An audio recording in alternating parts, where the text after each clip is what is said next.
Welcome to the Very Good Food Foundation Future Thought Leaders 10th panel. This is the 10th one we've done. So I'm going to start by introducing from my right to my left. On my far right is Dr. Gordon Sachs, and he's from the UCSD Center for Integrative Nutrition. He's a preventative integrative medicine physician. He's the director of the UCSD Center for Integrative Nutrition. He's also the chair of the Krupp Endowment, and he's a member of the Society for Integrative Oncology. He has many, many, many more things in his bio, but that's the short version. Please consult the long one online because I'm going to move on to our next doctor on the panel. This is Kalina Md, and he's with the Perelman Clinic. He's an internal medicine physician specializing in holistic primary care. He was a primary care doctor for 17 years at Scripps. He was an integrative palliative care specialist at the San Diego Cancer Center. And most recently, when I think we met, he was an integrative specialist at Pacific Pearl with then Mimi Guarneri, who used to be the head of Scripps Integrative Health. On my right is Matthew Alvarado. He is a spiritual healer from the Kumeyaay Nation Waipuk clan. He is also with the San Pasqual Reservation Fire Department for 14 years, a specialist in technical rescue and fire operation, and has instructed 40-plus fire academies, led youth programs for aspiring firefighters. And he is here to talk a bit about his work with mushrooms today, and we're really happy to have him. On my left, I have David Waite. He is the chef owner of The Plot restaurant in Oceanside, as well as Wrench and Rodent. He began his career as a sushi chef in Santa Barbara, then later in La Jolla. I think that's when I first got to know you. He then founded Wrench and Rodent with his wife, Jessica, who's a part of our board. He has instructed sustainable cooking techniques to elementary school students, culinary students, and city officials.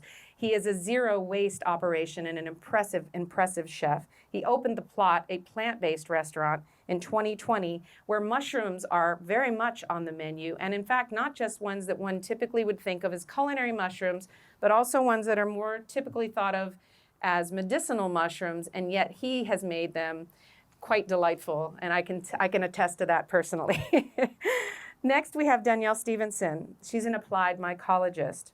She's an environmental toxicology PhD student at UC Riverside, studying fungi in soil remediation. Her research is extraordinary, and we're going to hear about it today.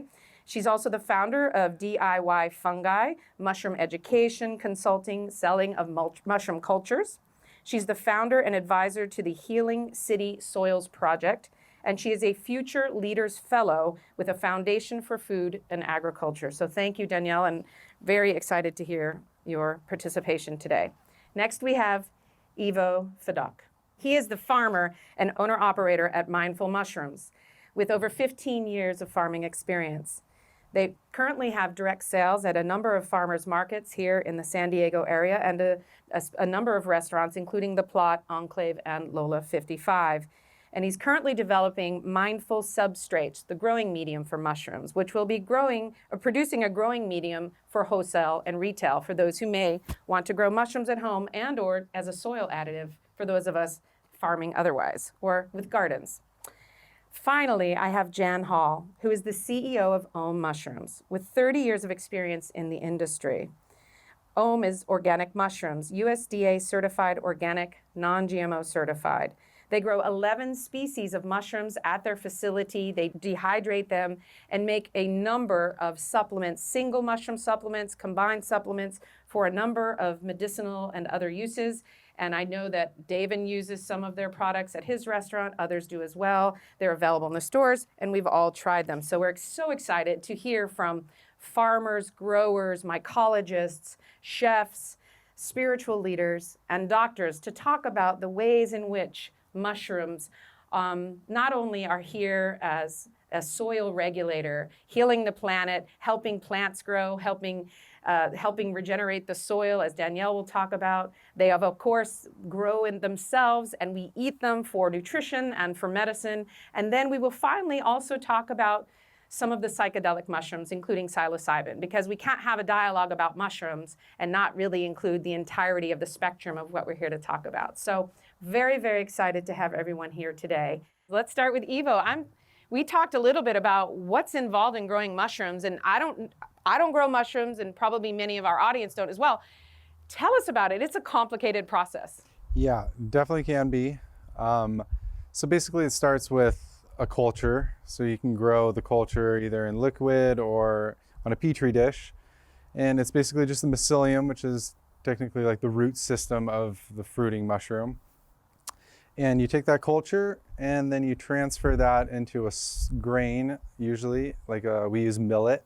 So it's a small little seed, which the petri dish then eventually colonizes that entire bag of sterilized millet. So we sterilize it in autoclaves, so it kills any competitors, so that the mushrooms just have an open territory to decompose everything. And once they fully colonize that, we take that grain spawn and that gets transferred into like a bulk substrate, which depending on what kind of mushroom you're growing, like these ones, like lion's mane or oyster mushrooms, those are typically, they grow on dead trees in nature. I should say, these are all his mushrooms. These are all the mushrooms that he grew and brought to us today. Amazing. Yeah. Yeah, so they basically, in nature, they grow on dead trees, so rotting trees. So what we do is we take byproducts from lumber mills, so like oak lumber mills, and we get their sawdust, and we mix that sawdust with a nutrient source, whether it's soy or bran or whatever we can get our hands on. Mix those all together, and then that substrate gets pasteurized. So again, it kind of kills all the competitors that might be in there. Like our major competitors would be like trichoderma, which is a green bread mold that you'll see growing on your bread if you leave it out. And then there's also tons of different types of bacteria, all sorts of stuff that basically are competing to decompose what you're making. So you kind of try and keep it as perfect for just the mushroom to grow. Then after the grain is sterilized, the grain gets introduced into that substrate in a lab. So we have like HEPA filtration, super clean, so nothing's floating around in there. We're all masked up with gloves and all that. And we pour little bits of this grain into the bulk substrate. Then that grain bag gets sealed, and it's got this like special filter that, because mushrooms produce tons of CO2 when they are decomposing. So it lets the CO2 out, but doesn't let any of the bad stuff in. And then strain dependent, like our faster strains like the oyster mushroom, they'll take 2 weeks to fully colonize. Some of the longer ones like shiitake, chestnuts, maitake, they take 8, 9, 10 weeks. And when they're fully colonized in these bags, then they get moved into the fruit room, where they basically get cut open, and certain mushrooms like to grow out of the top, certain mushrooms like to grow out of the sides, some like to hang. So we kind of adjust it per strain. Cut the bags open, and in this room, it stays around 65 degrees, very humid. So we have these fog mister machines that basically replicate like a perfect environment, like in the forest. And then eventually you'll start seeing little pins form, which pins are like baby mushrooms. And then once those little pins form, pretty much all strains within a week will be fully grown. So from like barely seeable little specks to fully grown mushrooms in like a week. It's amazing. I'm curious, Jan, if you would chime in about the growing process at Om, which I know, of course, you start growing live mushrooms before they're then dehydrated to make your supplements. How does your growing process compare to Evo's? Similar, different? In many respects, it is similar. I think maybe our difference is in the front end and the back end.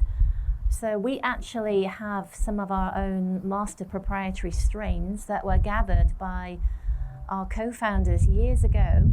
So an example would be Antrodia camphorata, which traditionally comes from Taiwan. And so we have these amazing proprietary strains. We keep them in cryogenic storage. And then we bring them in, and then we start to follow a process quite similar to the one that Evo just described. We do the tissue cultures, and then we inoculate organic whole oats that we ship in from Canada. So it's from a pristine area of Canada. And that's the growing substrate. So we inoculate the substrate. And we grow 11 species, as you were talking about earlier. And then we grow them in grow bags, which actually sound quite similar. So I'm going to show you one. Oh, good. Exciting. I'm going to show you two, actually. So this is a grow bag. So we inoculate the oats. We introduce the tissue culture. So let's say it's reishi, which this one is, and then they grow in their own little microclimate. This is like a special grow bag. This is the patch that the mushrooms breathe through. So you were talking about taking in oxygen and emitting carbon dioxide. And then they grow in the grow room. We have a team of mycologists. Our lead mycologist has been growing mushrooms for over 40 years, both culinary and medicinal or functional. And so when they believe that these mushrooms, and again, it is very species dependent. I mean, our goal is to have happy mushrooms because happy mushrooms are nutritious and they have all of the bioactive compounds that make them so healthy, and they pass along those benefits to us as human beings. And so they pick the exact moment to harvest those mushrooms, and they dry them, they mill them into a fine powder. So I brought a powder to show you as well. So this is reishi. This is a reishi superfood mushroom powder. And I should say that we actually mill the entire mushroom. So we grow the mushroom species through their full life cycle. Every stage, the mycelial stage, the primordial stage or baby mushrooms, and the fruit body stage. And then we create these amazing superfood powders. So our goal is to optimize and preserve the nutritional and the bioactive compounds so that when you buy these in the stores, so this is where we're a little bit different because you're buying a superfood powder, not the entire mushroom. However, that powder contains the entire mushroom. And so our mission is to make a positive difference on everybody's life through the power of mushrooms. And so it's really important that when we grow them to maximize the health benefits. And so we are an FDA registered facility. Our quality and food safety standards are off the charts. And our brand, which is called Om, so I'll give you some examples. So the powder would go into... That becomes that. Yeah, exactly. That powder becomes this. And then we have other applications. So this one is, this is a veggie miso broth. So it's a combination of animal-based protein and 5 mushrooms. And this is a hot drink. So they're all mushroom-based powders.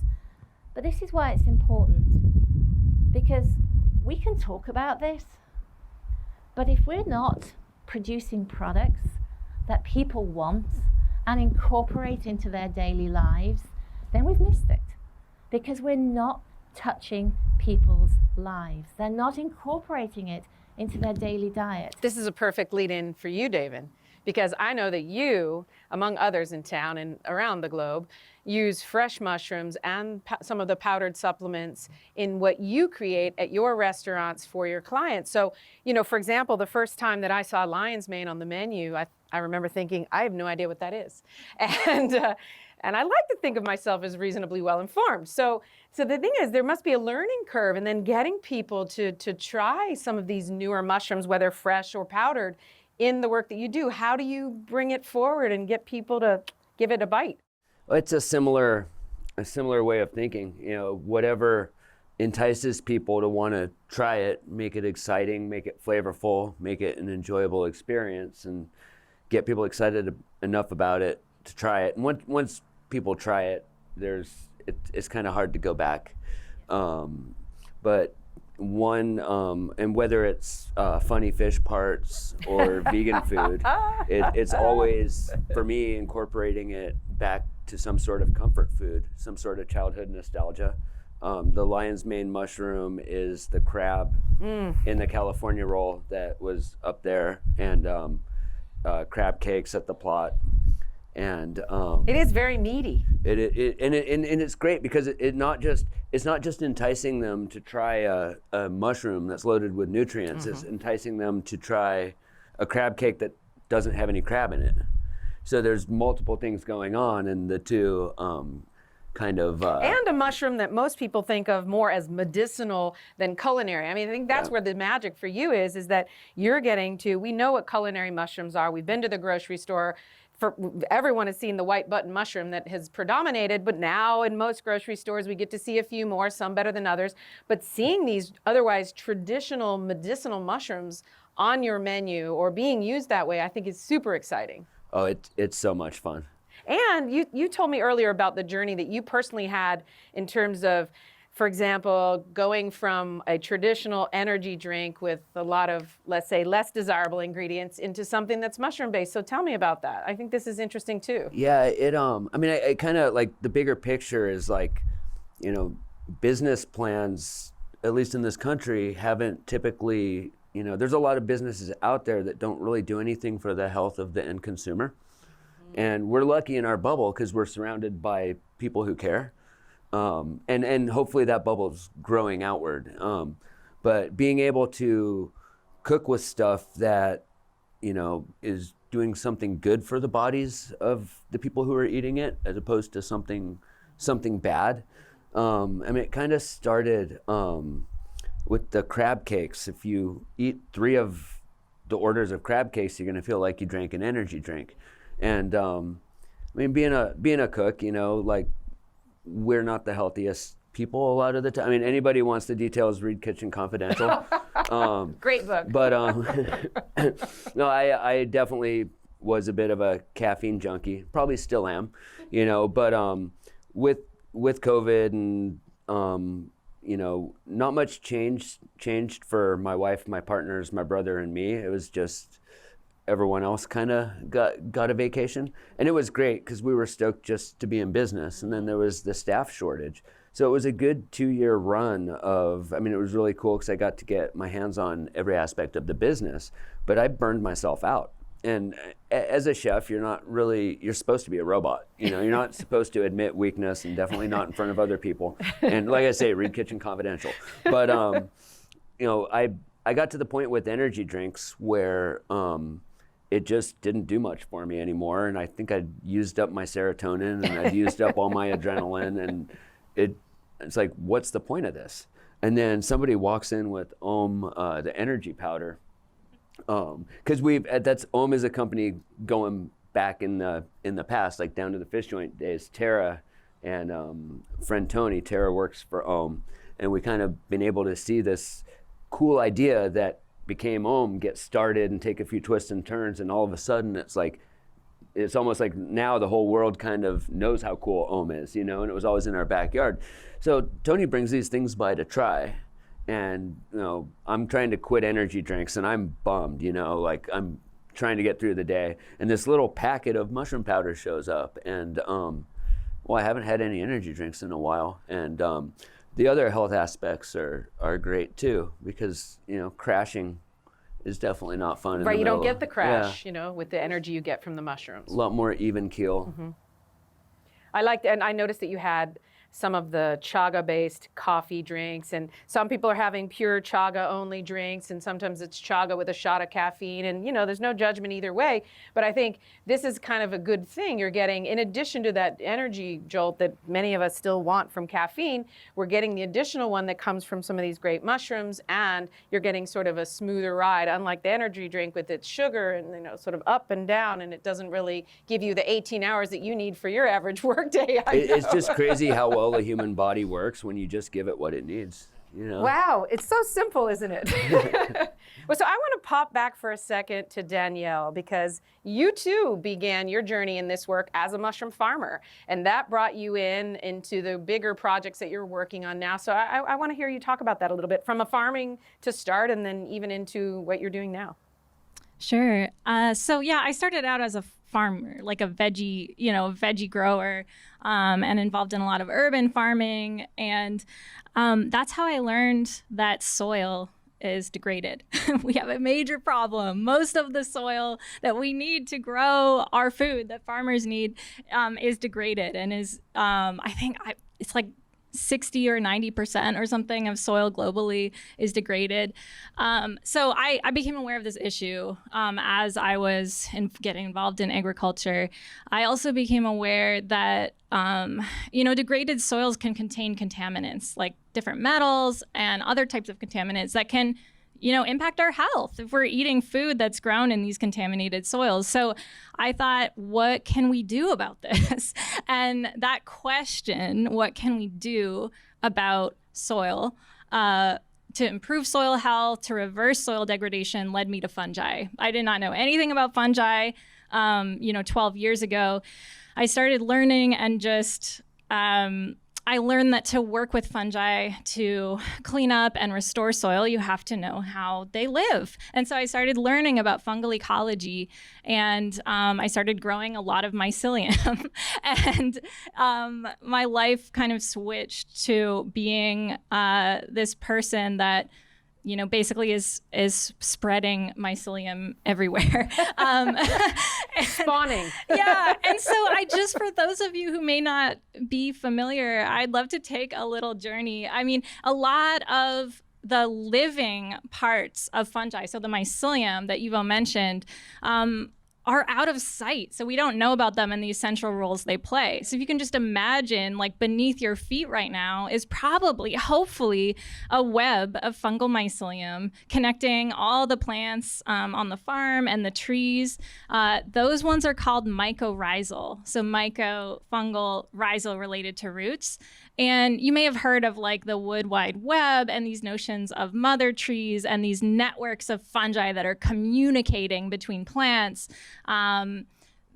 So those are really important fungi, hopefully beneath us right now. We also have decomposer fungi, like the same kind of guys you're seeing in this basket here. Decomposer fungi decompose organic matter. They break down dead plants and turn it into soil. And we really would not have soil if it were not for these decomposer fungi.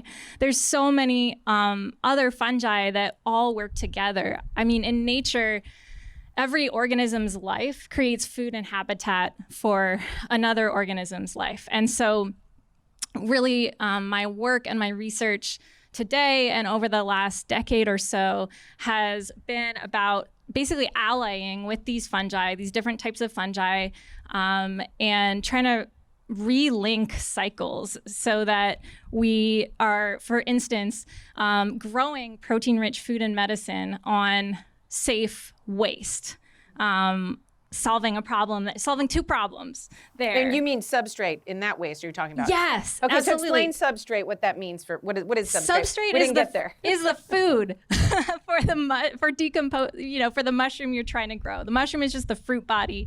The substrate is the food that the mycelium, that living part, is growing on and getting its food from. So for all decomposer fungi, their food is carbon. Basically, it's dead stuff, dead plants.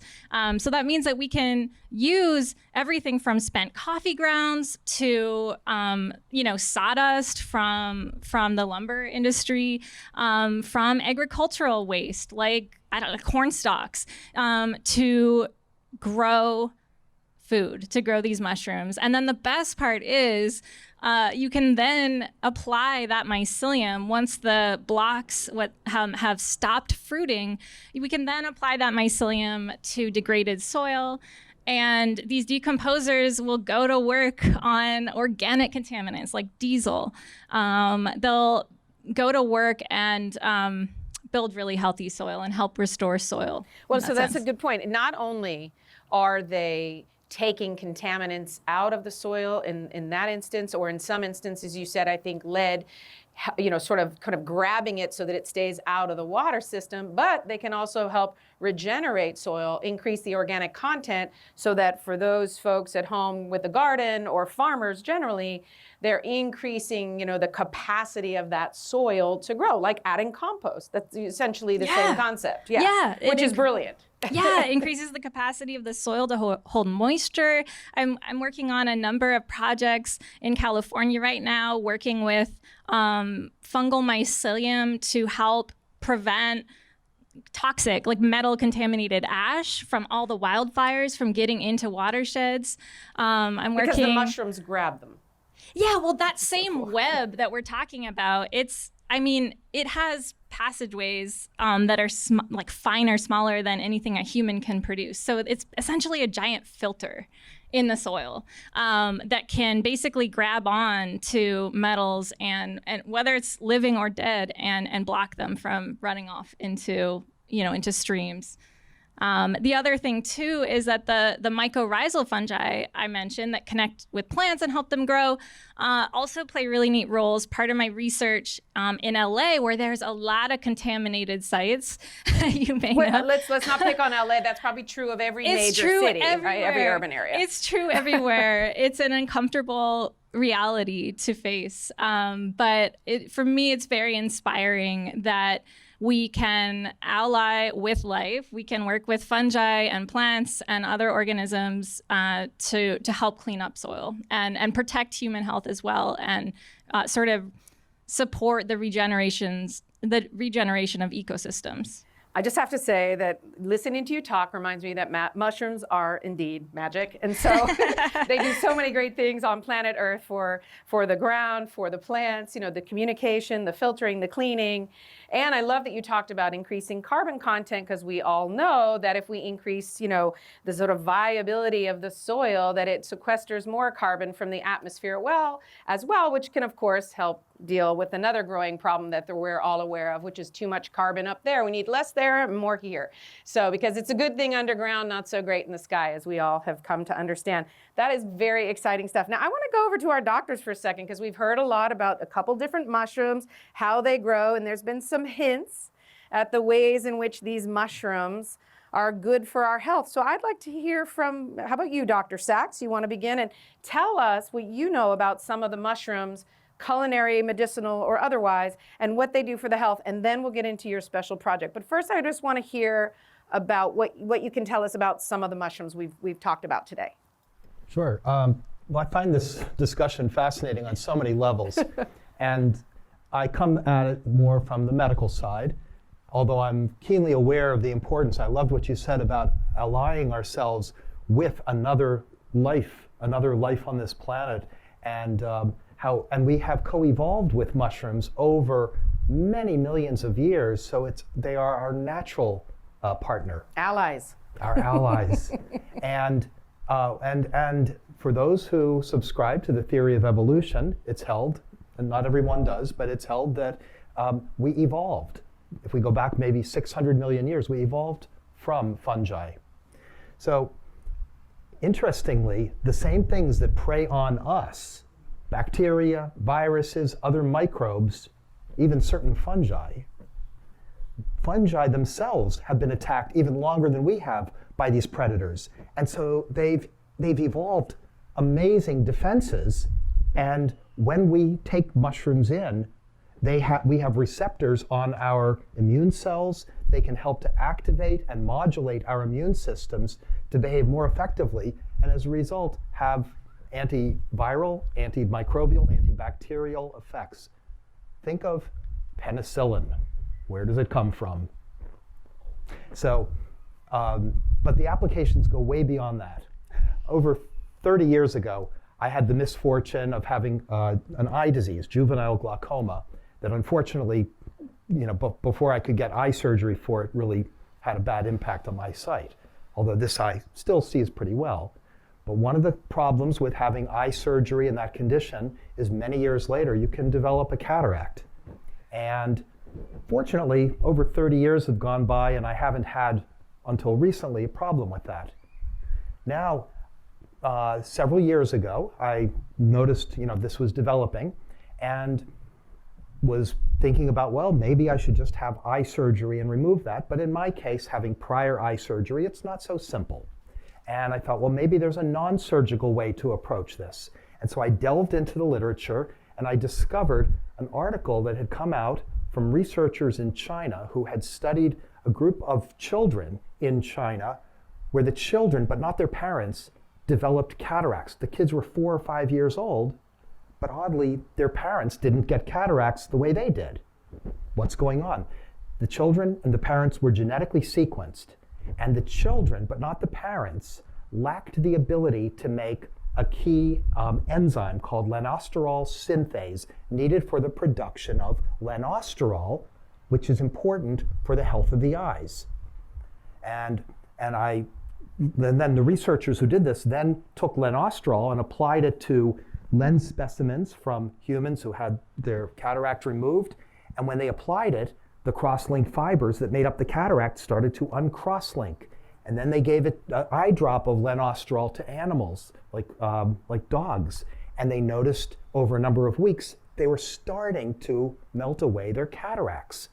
So here I am thinking, boy, I sure could use some of those lenostrol eye drops. And then I realized, now wait a minute. I don't want to be the guinea pig for this in humans. I only have one good-sighted eye. I don't want to put that at risk. And besides, the FDA takes a long time to approve new drugs, new medications. It's going to be years before they'll ever approve this. So I started thinking, I wonder if there's some way to get lenostrol in nature, and started to delve into this. And then I discovered the leading candidate, the richest source of lenostrol by far, are chaga mushrooms. And then when I learned about that, I learned about other mushrooms and their healing powers. And I learned some amazing things. I already knew about some of the antimicrobial properties. I knew that they had some role. I had learned in medical school about how mushrooms may be helpful for enhancing immunity and important for anti-cancer immunity. And I started putting these things together and realized this is a very important area that we have to research. And it totally intuitively made sense to me that they are our allies and that we can work together to have beneficial outcomes, not only for our own health, but at the same time, we're enhancing the health of the environment. And I also hold the belief, and I don't think it's not just me. I learned this in studying a little Don't be afraid. into studying Chinese medicine and Ayurveda, ancient healing systems, where they look at the different tastes and flavors, and they attribute different healing properties to the different tastes. And interestingly, one taste that isn't fully represented in that system, but the Japanese have a word for it, is called umami, which is a savory quality that people usually get from eating animal food, but in the plant kingdom, it's found in mushrooms. We bow in reverence to our great-great-great-great-grandfather, who was indeed a fun guy. I have to ask, the follow-up, of course, is did you, in fact, begin a chaga regimen? And is it, because we talked about chaga. Chaga doesn't look like this. Chaga is a little bit stickier. And so you get it in a powder. You can make a coffee-like drink or a powdered supplement and hot liquid or a tea. Did you try chaga to deal with your concern? Yeah, and chaga is, the most potent chaga is one that's kind of under attack, and it's in limited amounts. And it's that which grows like in old growth forests, and it's the wild version. We can cultivate chaga and grow it on a medium like brown rice or millet or other carbon sources. But really, the best chaga is found in old growth forests, and it's sought after and often denuded. The trees are denuded. What happens is chaga spores in the soil will notice a wound on a tree, like a birch tree. The tree, there's an ice storm in an old northern forest. The tree will lose its limb, and it's almost like the chaga smell out like a pheromonal scent, and they find a way to attach to that side of the birch tree, and they grow a cap that's almost like a Band-Aid, a permanent Band-Aid on the side of the tree. But in fact, it's an amalgam of two life forces, that of the tree and that of the chaga, together forming a complex. And interestingly, it has the highest amount of lenosterol and melanin and superoxide dismutase, all of which are needed for the health of the eyes. So that grows on the side of these trees. I don't know if I'm answering your question. No, you are. I mean, I was curious if you tried the. After that, I tried to find from not cultivated chaga, but from the old growth forests, and I would order chaga chunks and powders, and I made chaga tea out of it. Coffee, it's almost like coffee-like flavor. I found that for me, the simplest way to use it was to take it as either a capsule or a tincture, and I do use a little bit of chaga every day. I can't say that it has melted away my cataract, but I'm probably not using enough of it.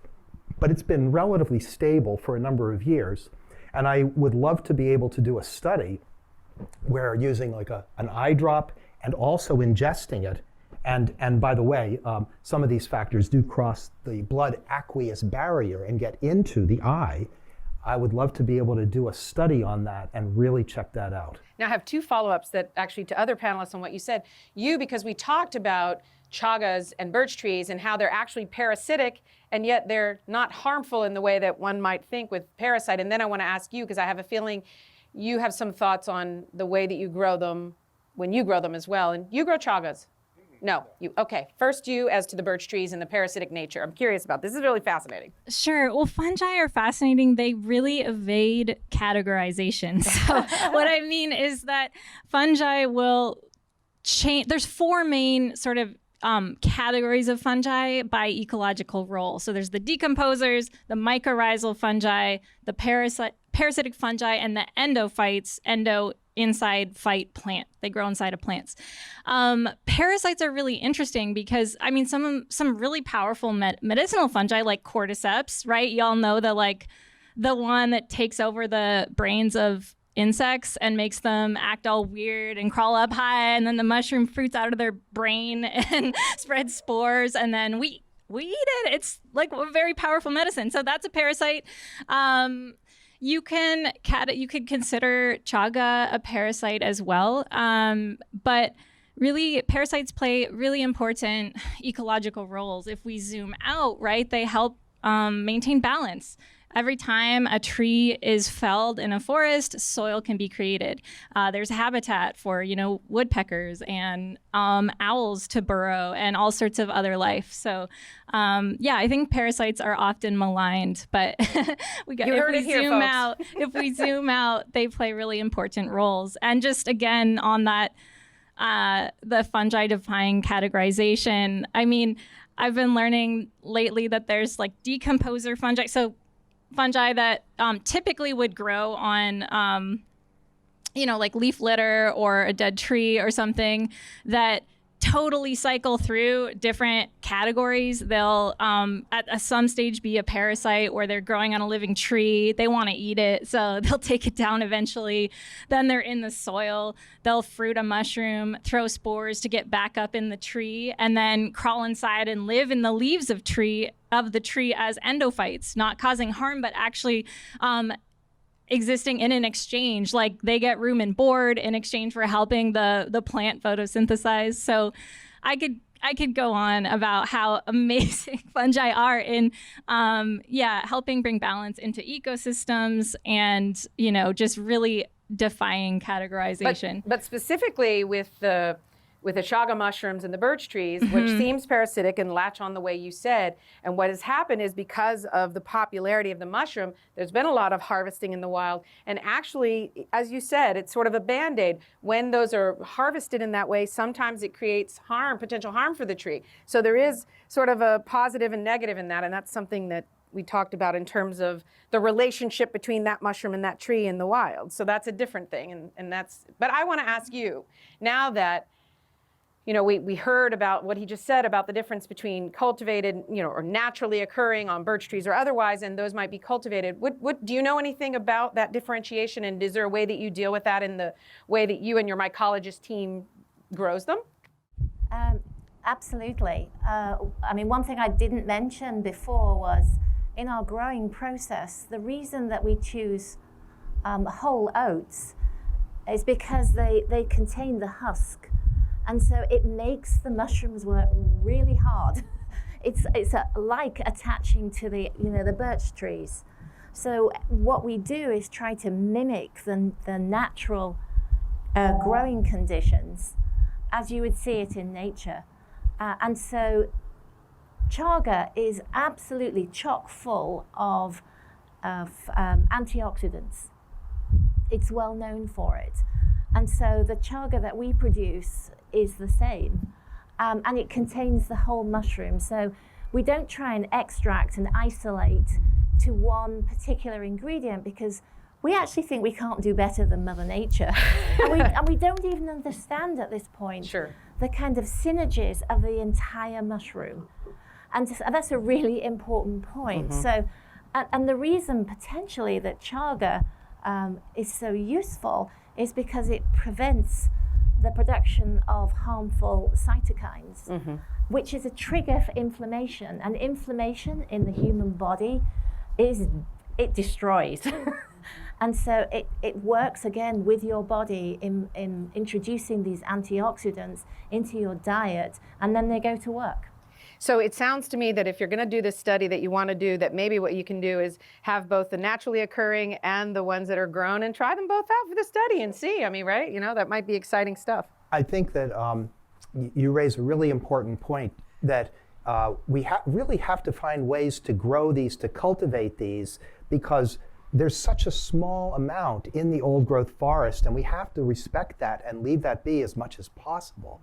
And so if we're going to have this in a form that's a real medicine that amplifies lanosterol or other compounds that may be important, then we need to find ways to grow them safely and effectively. And I like the idea of growing them like on a whole grain medium that has the husk and all that, and that the spores have to work harder, and the mushroom has to, the fungi has to work harder to grow its mycelium that way. And I think we need to test that, and perhaps we need to do a combination of preclinical or laboratory testing and looking at a range of different compounds, not just saying, oh, it's the lanosterol and nothing else. There's a synergism of the parts.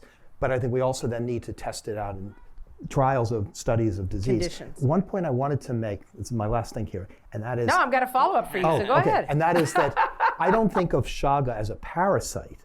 It's more of a, I don't know what the technical term, but it's more of a symbiotic relationship and mutually supportive.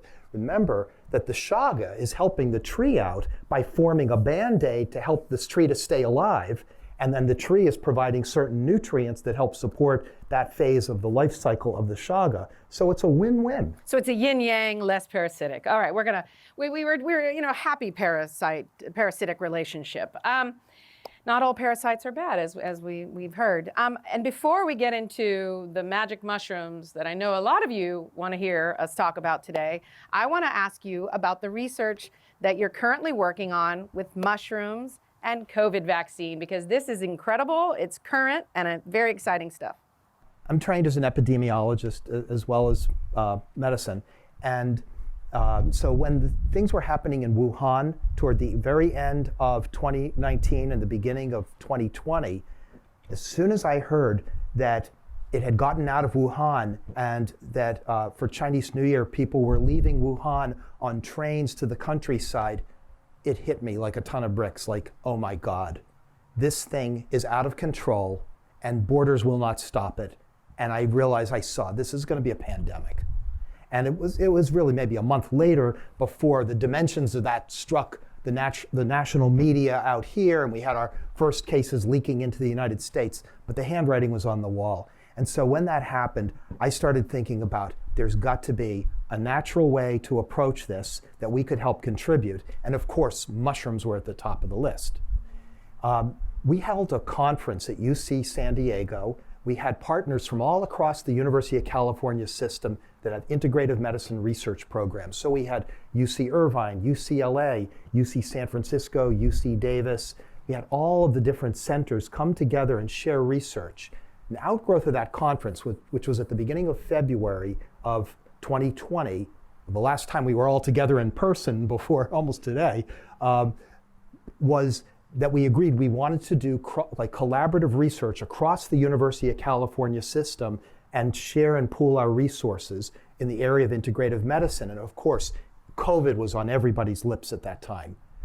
Very quickly, I was approached by colleagues from UCLA, from their Center for East-West Medicine, who came forward and told me, we have a study concept, and they knew that we had this large endowment, the Krupp Endowment at UC San Diego, to support this kind of research. And they said, we have a project that is based on what happened in Wuhan, where they used a Chinese herbal formula to treat acutely ill COVID patients, and it appeared to work.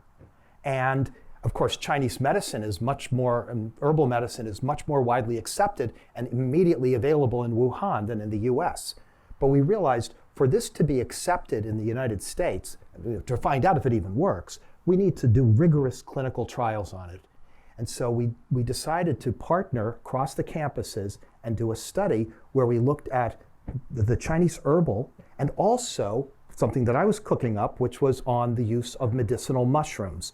So we had 2 different treatment arms, both of which are studies that are nearing completion right now, both of which are randomized, placebo-controlled, double-blind clinical trials, both of which have now been FDA approved, the trials, the study, as quote-unquote investigational new drugs to look at the safety of these as treatments for COVID in phase 1 clinical trials. Fantastic. And after that, and so we're nearing the completion of that phase of things. After that, we realized, the vaccines were coming into the fore, and we were thinking they have lots of limitations, even if they work really well, and they've worked surprisingly well, even with all of the issues that may be attendant to them. We realized they could be made better. The immunity, we know, wanes over time. Not everybody has the effect. They have side effects. Not everybody has side effects, but some people do. Mushrooms, we thought, could enhance the background immunity of people. And we realized if we could give people mushrooms, just simple capsules, for a few days around the time of their vaccination, we might boost their background immunity and give the vaccines more raw material to work with and essentially augment the vaccines.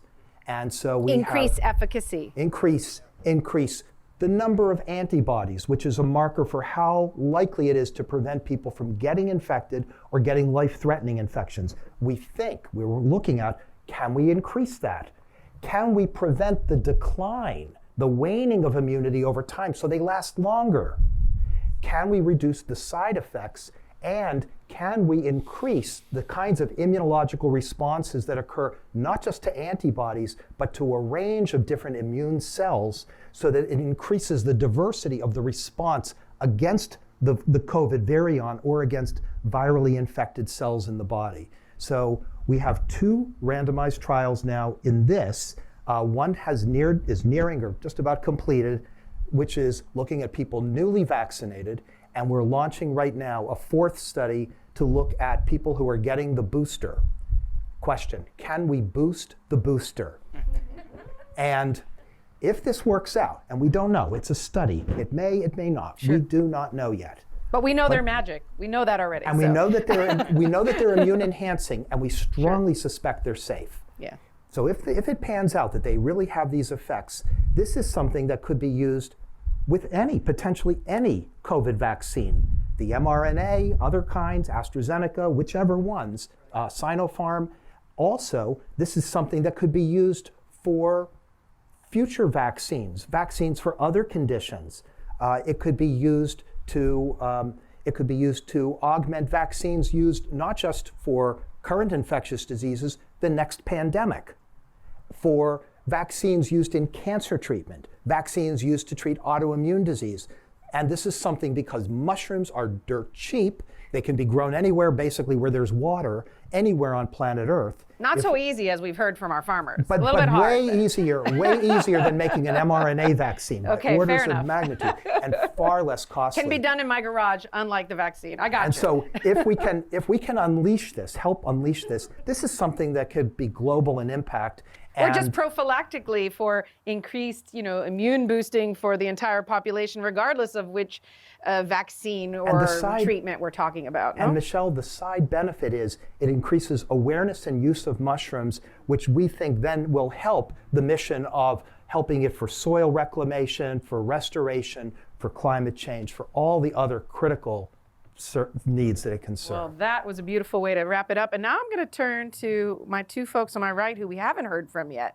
Our other doctor, Dr. Kalina, who I'd like to hear about it because I know that you use mushrooms, or mushrooms, both medicinal mushrooms and other mushrooms, in terms of your practice for whole health, integrative health with patients and so forth. So tell me about your work and knowledge with mushrooms.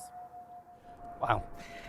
Yeah, I work in the regular primary care world, trying to figure out how to help people be well, which is a little tricky since we really don't have a definition of what it means to be well, although I could give you mine, and I think everyone could give us.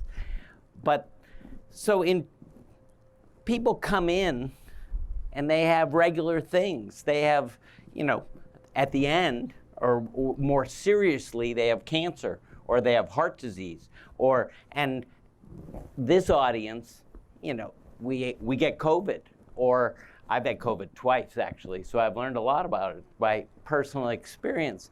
But we get these conditions, or we get stuck in these diagnoses, and the truth is, there's so many ways to get well. That's number one. That's a number one truth, is there's so many ways to get well, not just the standard medical paradigm, which is ill to the pill, or then you could generalize to the naturopathic world, sick to the supplement. And it's bigger. I like the way you move your hands, Gordon. I mean, I like the way you think. We're both from the Midwest, we're both doctors, but we couldn't be less alike. And that's what makes the world beautiful, is that we need all forms and fashions and all ways of healing.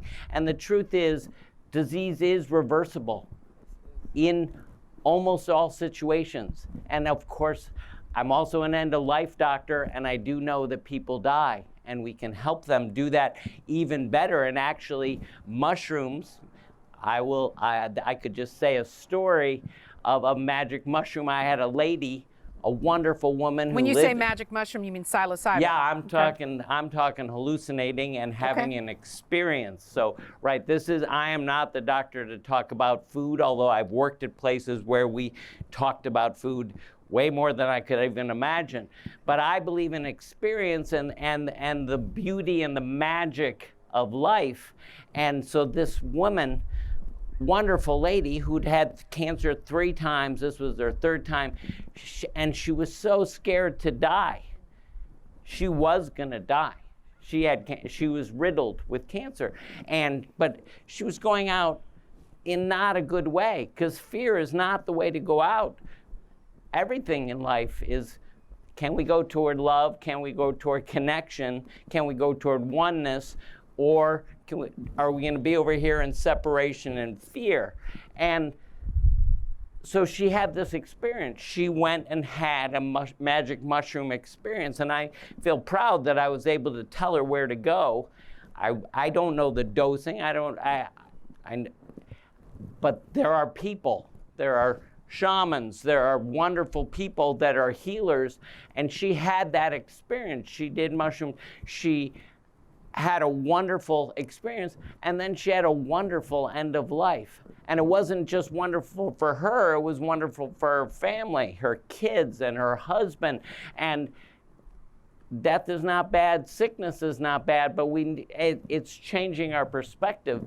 And I would say magic mushrooms, and maybe you could generalize to the other hallucinogens, peyote, ayahuasca, ecstasy, which is man-made.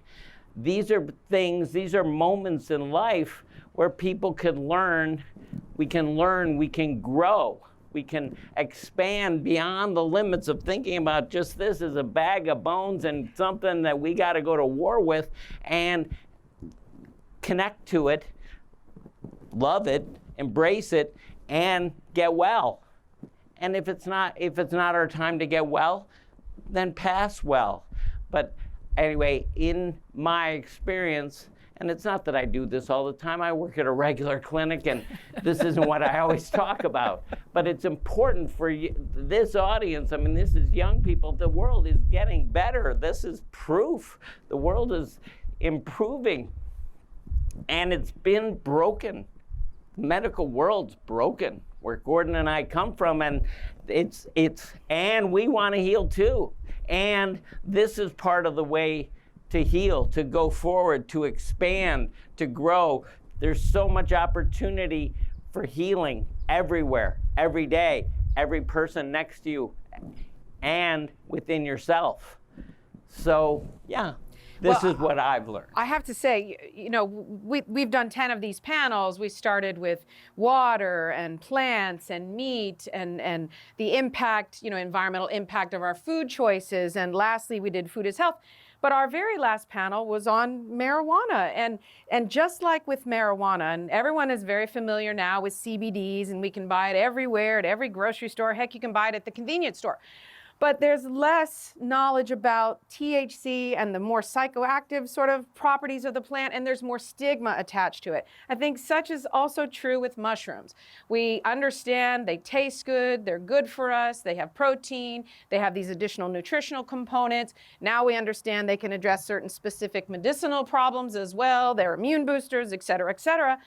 But now we're just beginning to hit the tip of the iceberg of truly understanding and, quite frankly, accepting the idea that the more psychoactive plants have something here for us as well. And I can't tell you that in my own personal experience, from just people that I've spoken to, the number of people that I have met with the kind of practitioners you're talking about and have learned about microdosing and these other concepts of these taking these hallucinogenic mushrooms, actually often in doses that create no hallucinations, they're so small, for a variety of medicinal problems. And what I've also learned is that many of these people are people that I know who are otherwise sober people. So the idea that the stigma that attaches to this side or this kind of mushroom, I think is beginning to chip away. And just like the research that you're doing on the non-psychoactive mushrooms, I expect in the near future, just like is happening with marijuana, we'll see real research that's required for us in the West to do the kind of thing in mainstream medicine. But I see it already changing a lot just in the people that I've spoken to about this. Yeah, just a quick statement, and that is that the understanding and the interest in things like psilocybin has just grown astronomically, and we're beginning to see states that are starting to legalize, at least in limited fashion, certain uses of this, and the information on this for depression and end-of-life. And anxiety. Fascinating. However, I do want to just make it clear for the record, because I have been asked, are those mushrooms that you guys are studying? Not that kind. And I just want to say, no, these are polypore mushrooms that don't have that range of No, look, and effects. that's where you are now in the study you're doing, which is brilliant and relates to the kind of mushrooms that these folks are growing. But I think we're going to see the future where there will be research studies that will include this, and I think it's a positive thing. And I think, Mark, you gave us a great overview on what can happen with the mushrooms, what one can experience, and I think that's a perfect lead-in to you, Matthew, to talk about the work that you do in your community and in spiritual healing, because that's a little bit of what you were beginning to lead into, the removal of fear, but and even the issues that you raise, depression, anxiety, but spiritual healing with these kinds of mushrooms. So tell us about your own experiences. So one of the first things, I've heard a lot of beautiful things today. I mean, you guys have some great minds, and it's all led by you-know-what. This fungi is our great-grandfather. Great-grandfather. I've learned along the way that, I've been in ceremony all my life. I started when I was 5. I mean, I was baptized in a sweat lodge. I've been through the oral traditions of my people. I've learned so many songs, the song cycles and everything. And I've always asked, how did these guys sing all these songs in one night? There has to be something else. I knew something was missing. I've done fasting, 4-day fasts. I've done ceremonies for 4 days where you don't eat or drink. I've done all these things where we're trying to find altered states. That's funny how you brought up sober. No one's ever sober. Who had coffee this morning? Who had tea? Who had that tobacco? Who had all these things? We are always searching for those altered states. That's to be human. Because this life that sometimes we live is very hard. The society we live is very hard. We want to get this job, or we have to work for this, or we have that passion to get that dream. But when I teach the young kids, I teach a lot of kids because I'm a firefighter and I'm an instructor at one of the academies I teach. I get about 90 students. And with those 90 students, I get a lot of military, a lot of Navy, a lot of backgrounds where trauma has been caused. And you can see it. And they're young, 18, 19, 20, 25, 28, going through so much trauma, but we can relate to trauma. And the real reason I got into this because our family has been into trauma. I've seen tragic deaths within our family. I'm a firefighter. I see a lot of tragic things on calls, and those things affect people's psyche. And we always think like, well, how are we going to help these individuals heal now? Because it's just going to explode later in life. It's going to hit us. And what's that going to hit? Marriage, divorces, your kids, all these things. It all becomes a culture. And that culture is something that we can't pass on. And so what I've learned on the spiritual side of things is to look within. You know, I mean, we have all the answers.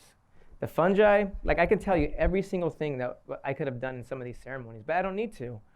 When you have these special fungi like Psilocybin cubensis, you know, these What is it? You magic have mushrooms. a name for it. Oh, I call it matapan. Yeah, so we call it matapan in our language. It just really means mat, you know, it's of the earth. But pan is like how I sing a song. You guys sing at the end of the song, you hear a ooh, or it's kind of like just an extension of what the song means. So when we say these like matapan, it's just an extension of what came from the earth. You know, even us now, like, I mean, there's a lot of things we do that sever us from Mother Earth alone. Look at us, what we're wearing today. We all have our boots on. When's the last time everyone's take their shoes off and you're at home walking around with Earth? You know, 7.8 hertz of electricity is naturally coming from the Earth right now. What do you have an electrical node in your heart? Do you not? What are we made of? Water. That has been severed for many years. And there's a couple things I like to talk about when it comes to the spirituality of our people. And indigenous of humanity is when there was European arrival, what did they find? First, where did they come from?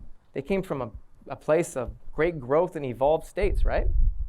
Well, when you look at those ideas, that them coming on a ship and coming here, they find two things. They find humans and nature. And that's one thing I like to reiterate all the time is that they find humans and nature. Every song that our people have sung or even have passed down, and you can go anywhere in the world and find these songs, anywhere, in any description. They all talk about the same thing, how they talk to the trees or the ocean or the earth or even the sun. But it all correlates to how we spoke to them, like I'm speaking to every one of you guys. We're having a real conversation. And if you know something is alive and real, would you damage or hurt that? No, our people didn't do that. Don't get me wrong, there was turmoil, there are wars, I get all that. And that's usually for protection, right? But when it comes to the idea of what psilocybin comes from, they were the first teachers. And that's what I learned through all ceremony I've been through. I've been through a lot, and I've seen a lot. And when these medicines come in contact with you, it changes a lot within you. When we do ceremony, and you tell that individual when they're going to take that matapan, we say goodbye to them. We give them a hug and we'll cry, even with our elders, because that person will no longer be in this world after they take that. And of course, doses mean everything. And I learned kind of the hard way. I got kind of kicked into that big hole of that rabbit hole. But I'm glad I did it the way I did. But would I do it again, knowing what I know now? Heck no. With all my heart, I would say no, because it's that profound. These experiences people get are profound. There's nothing to be feared. Just know that your life is about to change forever, and it will continue to change. And there's a saying that we have. Well, I can't really say we. I like to say me. There's an infinite amount of invisible worlds around us that connect us through frequency that will forever fine-tune us for our next cataclysmic event. What I mean by that is you're going to go through destructions all your life, whether it's through a psilocybin experience or without it. But what psilocybin does is connect you to those worlds where you can see past the veil of understanding. You know, they call it the Akashic records in India, right? Well, there's a library of information around us that we can access at all times. And I think this is where the study of our people need to come in. Like, this is what we want to bring forward. That's a study of consciousness. Who has kids? Raise your hand. Really, raise your hand. Who has kids? Have you ever seen your guys' kids out there playing in the, like, just with the grass or outside playing with the toys, and they're just locked in. And then all of a sudden you see this perfect moment of them just going like, they're like, wow, I'm really in this place. That's the same thing with matapan, the medicine. It gives you another awareness. You guys may think you're aware right now, but when you take these medicines, they give you greater awarenesses and greater knowledge. You know, there's a lot of people in this world that I have read about. You know, Terence McKenna, I give my heart to people like that. or even Dennis McKenna, his brother, and then you got Paul Stamets, people like these individuals that come here to speak about these things that came before us and had to step out of their world that's where it's not accepted, these kind of things. Because they paved the road for a lot of us. And I think it's been too quiet. It's time to talk about it now. And that's why I came out. We're getting ready. I think we are getting ready. Yeah. And you find ready. that too, right, Mark? It's here with and now. your patients Yeah. and clients yeah, and so the world forth. wants way more. Yeah, it's time. It's a growth period, whether you call it we went through this period where hallucinogens from 1970, the 60s were expansive, and then all of a sudden in the 70s it's illegal, it's wrong. But it's happening. It's happening at Johns Hopkins. It's happening all over the world. And Corona was another period of fear and contraction. But the bottom line is the nature of life is expansion, and it is here. It is now. Thank you for what you said. That is beautiful. And I just want to say, I make fun of I love making fun of the medical model because we're crazy. And I agree. And sometimes, I just said the same thing. Oh, do LSD or do mushrooms or do peyote? You can do it naturally. You can go to a sweat lodge. You can do transformational breath work. There's so many ways to access the divine.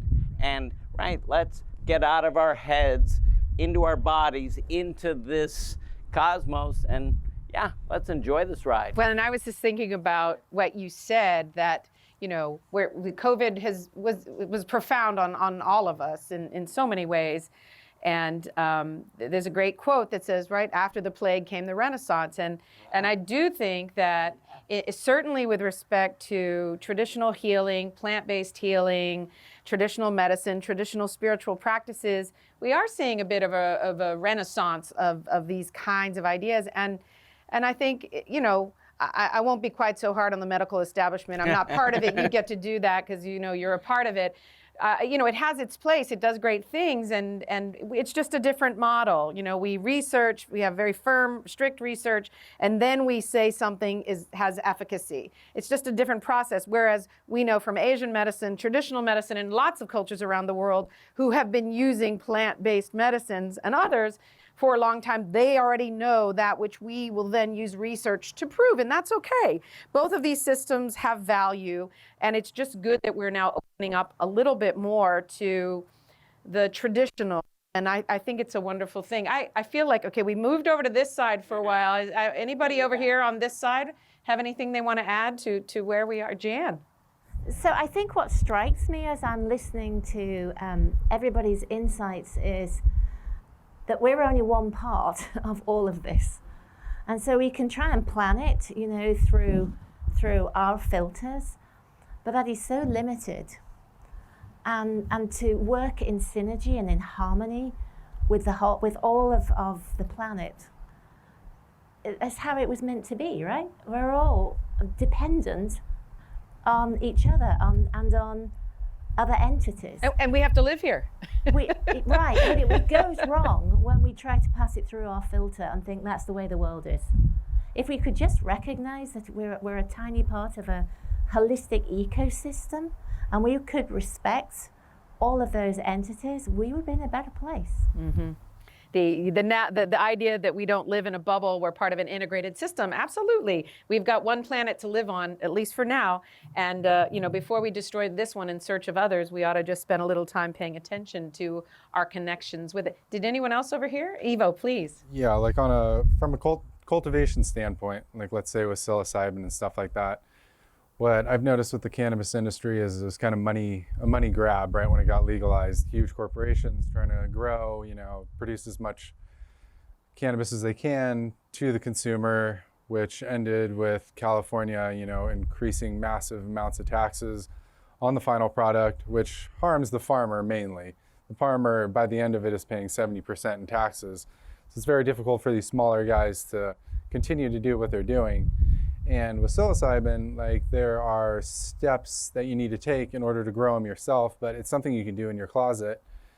And to have something like pasteurized substrate or sterilized grain available for the market for people to actually kind of feel like they're a little bit of a scientist and mix these things together and grow them themselves at home, I think is a beneficial thing for that industry, so that people can grow it themselves versus buy it at a store that has some fancy logo with Alice in Wonderland dancing around with twirly eyes and stuff like that.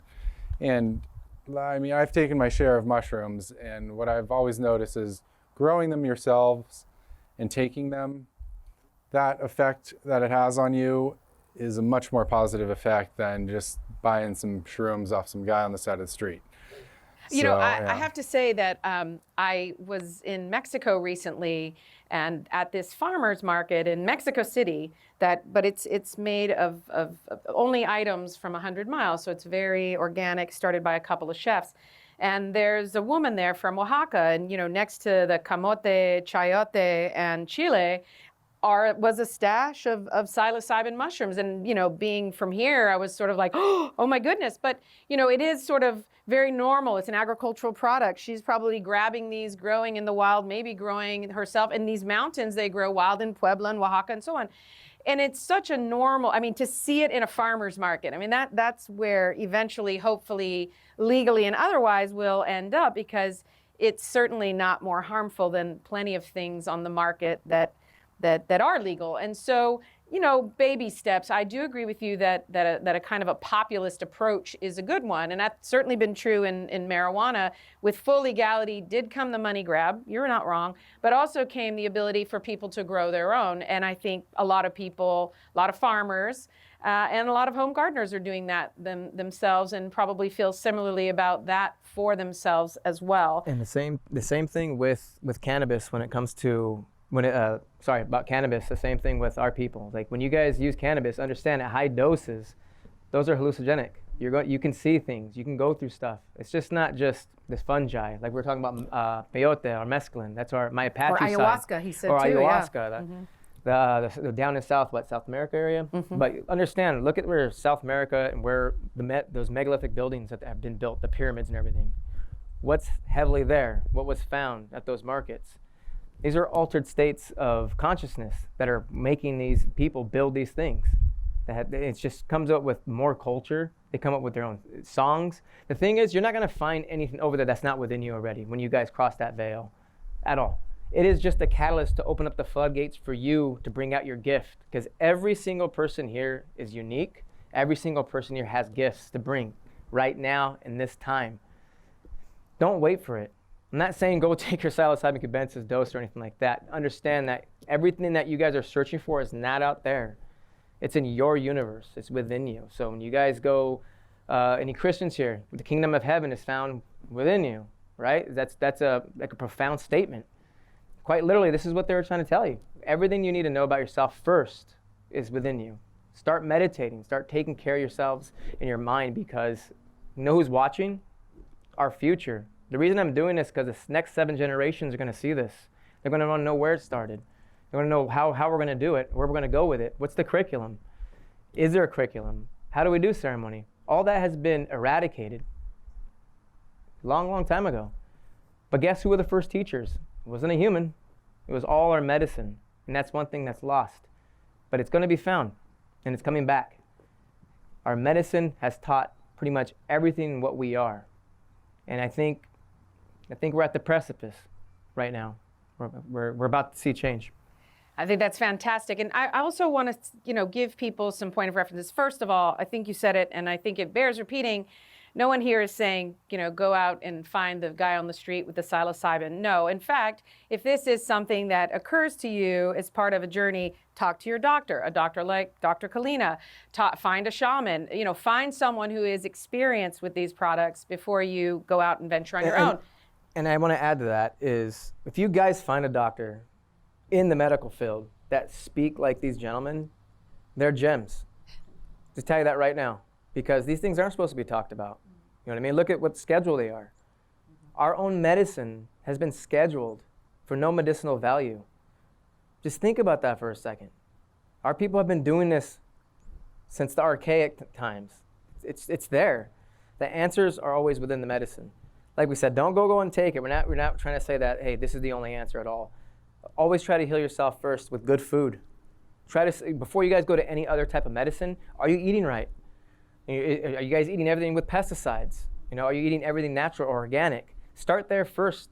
If you're having hard times in your guys' mind or your psyche, those are the first things you guys want to go to first. Are you working out? Are you running?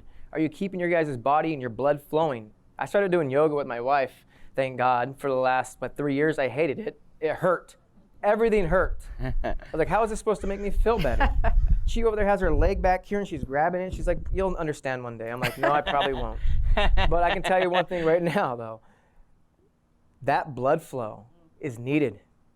If your blood is not flowing within your body, then how are you going to operate up here in your brain? I mean, I'm just telling you, always look holistically first before you go anything else.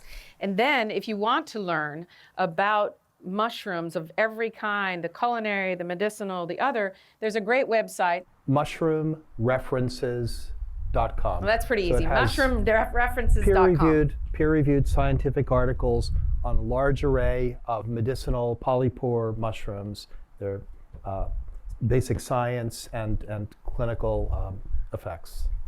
This is what we're offering here on average. Obviously, we have a diverse panel, diverse backgrounds, experiences, perspectives, and this is a little bit of a 30,000-foot view. What we hope to do is plant a seed or a spore, as the case may be, and have you begin. If this is something that you think is important to you and your health, the health of your family, go online, see a doctor, learn more. Read a book. And read a book, yeah. And there's actually also a good documentary on Netflix right now, Fantastic Fungi. So there is a lot of information out there. Michael Pollan also wrote a tremendous book a few years back. So I just think it's really out there. Take some time. We want to, plant some seeds. And I know you wanted to say something, Evo, right? Sorry. Yeah, University of Pennsylvania has tons of information on mushrooms and everything about mushrooms. And they have one of the biggest culture libraries in the world too.